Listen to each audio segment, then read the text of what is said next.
Hi అండి. ఈరోజు నేను చేయబోయే వీడియో అరటికాయ బజ్జీలండి. దానికోసం నేను 2 కప్పులు శనగపిండి తీసుకున్నాను. అందులోనే 1 స్పూన్ వరకు వరిపిండి వేసుకున్నానండి. ఇప్పుడు సరిపడా ఉప్పు వేసుకుంటున్నాను. సరిపడా కారం కూడా వేసుకుంటున్నానండి. ఎవరి కారం తగినట్టు, టేస్ట్ తగినట్టు వేసుకోవచ్చు. కొంచెం ధనియా జీరా పొడి వేసానండి.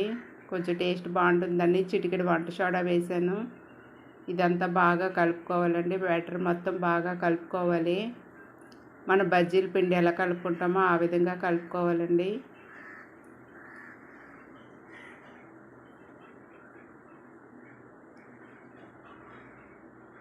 ఇక్కడైతే మాకు బాగా వర్షం పడుతుందండి. అందుకే బజ్జీలు చేసుకుందామని బజ్జీల పిండి కలిపాను.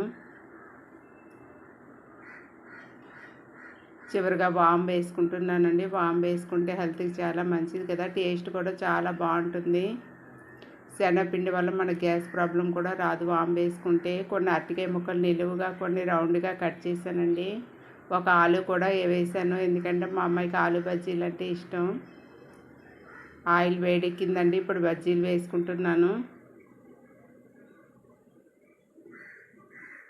ఈ బజ్జీలు వేసాక మధ్యలో పెట్టుకోవడానికి ఆనియను, నిమ్మరసం, ఉప్పు, కారం, కొంచెం చాట్ మసాలా వేసి కలిపి పెట్టుకున్నానండి. అదంతా వీడియో అయితే తీయలేదు, కానీ మొత్తం పెట్టేశాక ఒకేసారి చూపించానండి.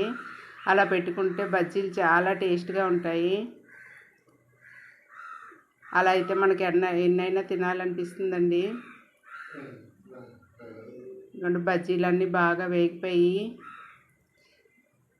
ఈ బజ్జీలు మీకు నచ్చినట్టయితే లైక్ చేయండి, షేర్ చేయండి, సబ్స్క్రైబ్ చేయండి.